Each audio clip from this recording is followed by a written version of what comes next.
Hola, nosotros somos el Team URSS. Mi nombre es María Fernanda Magaña Tovar, alias Babushka, y mi compañero Juan José Galdames Estrada, alias Spunik. En esta ocasión hablaremos sobre las propiedades de los gases ideales. ¿Qué son los gases ideales?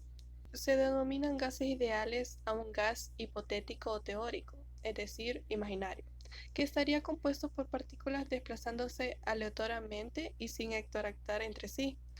Se trata de un concepto útil para la utilización de la mecánica estadística, a través de una ecuación de estado simplificada que se conoce como ley de gases ideales. Muchos de los gases reales conocidos en la química se comportan a temperatura y presión ambientales como un gas ideal, al menos desde una perspectiva cuantitativa. Esto permite que sean estudiados como gases ideales dentro de ciertos parámetros razonables. Sin embargo, el modelo de los gases ideales tiende a fallar en cuanto varían las condiciones de temperatura y presión, pues en esas condiciones la interacción y el tamaño intermoleculares son importantes. De todas formas, este modelo no es apropiado para gases pesados. Tipos de gases ideales. Existen tres tipos básicos de gases ideales, de acuerdo al tipo de enfoque físico elegido para su planteamiento, que está el primero, gas ideal de Maxwell-Boltzmann. Se clasifica a su vez en gas ideal termodinámico clásico y gas ideal cuántico, dependiendo del enfoque físico aplicado en su estudio. Luego está el gas ideal cuántico de Bose, compuesto por bosones. Luego está el gas ideal cuántico de Fermi, compuesto por fermiones. ¿Cómo se define un gas ideal?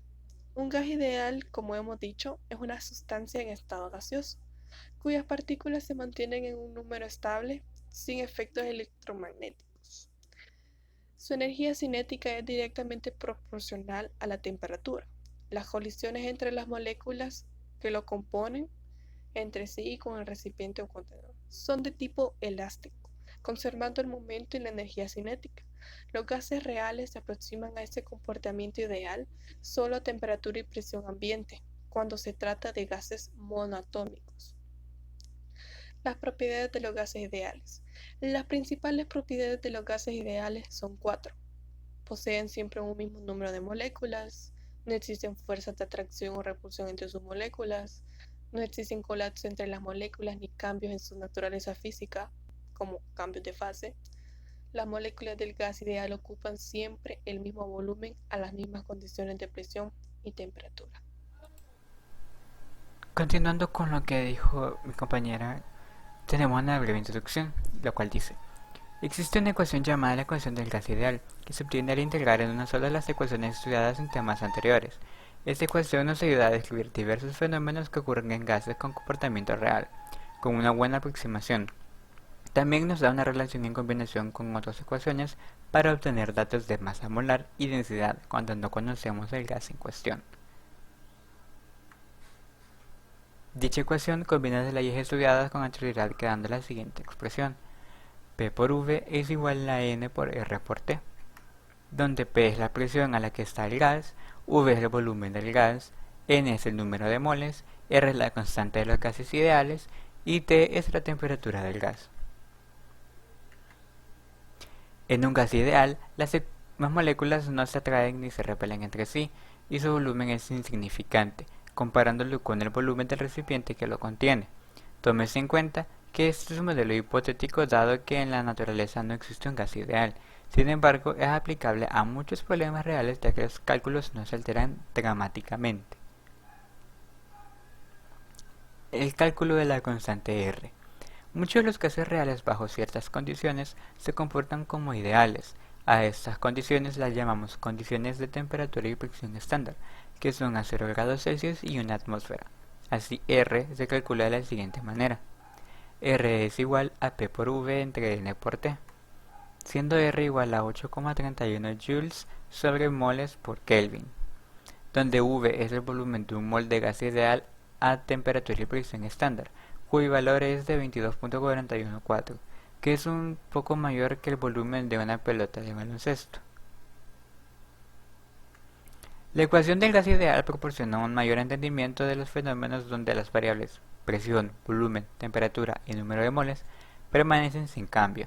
Sin embargo, la ecuación también se puede modificar para estudiar casos donde las variables cambian y tenemos condiciones iniciales y finales diferentes.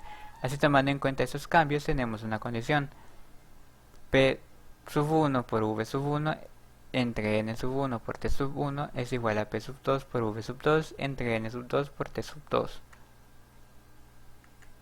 Tomando en cuenta que N sub 1 es igual a N sub 2, siendo este un fenómeno muy común, dado por lo general la cantidad de gas no cambia, entonces tenemos que P sub 1 por V sub 1 entre T sub 1 es igual a P sub 2 por V sub 2 entre T sub 2.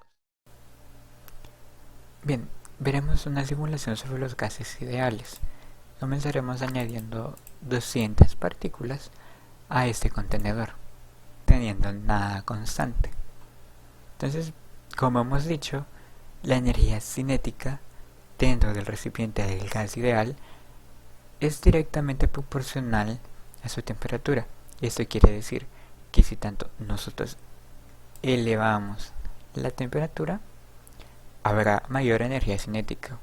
Por consecuente, habrá más presión y mayor calor. Así, viendo que las colisiones entre partículas son más frecuentes y más rápidas. Y si nosotros bajamos temperatura, veremos que las colisiones comenzarán a disminuir, ya que, como hemos dicho, la energía cinética y la temperatura son directamente proporcionales. En este caso tenemos 194 kelvins de temperatura y tenemos aproximadamente de 14 a 15 atmósferas de presión. Y si nosotros elevamos demasiado el calor, veremos cómo sube la presión y la temperatura. Y si nosotros alcanzamos la temperatura de 877 kelvins, tendremos una presión aproximada entre 68 a 68.5 atmósferas. Si contamos que el volumen no es constante y lo expandimos, veremos una disminución en su presión. Y si nosotros encogemos el volumen, veremos un aumento. En este caso aumenta hasta 136 atmósferas. Pero si el volumen lo dejamos constante, solo variaría la temperatura y su energía cinética, más no su volumen. Y si la temperatura la tenemos constante, solo variaría la presión que ejerce la temperatura en el gas.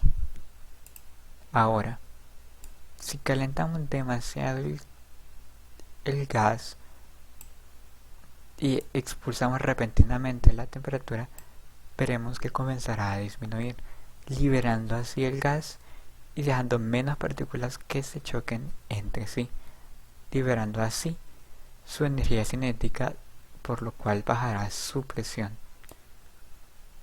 Y bien, esto ha sido todo por parte de nosotros. Espero que les haya gustado y hayan aprendido con nosotros. Gracias por su atención.